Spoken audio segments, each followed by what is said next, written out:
আসসালামু আলাইকুম রহমতুল্লাহ।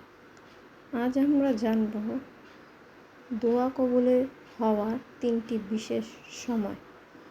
রাসূলুল্লাহ সাল্লাল্লাহু আলাইহি সাল্লাম বলেন, তিনটি দোয়া কখনো ফিরিয়ে দেওয়া হয় না। এক, মজলুমের দোয়া, যার উপর জুলুম হয়েছে তার দোয়া আল্লাহ সরাসরি কবুল করেন। 2, মুসাফিরের দোয়া, ভ্রমণরত অবস্থায় একজন মানুষ যা দোয়া করেন তা প্রত্যাখ্যান করা হয় না। 3, পিতামাতার দোয়া, সন্তানের জন্য পিতামাতার দোয়া কখনো বিফলে যায় না। তিরমিজি হাদিস 1905।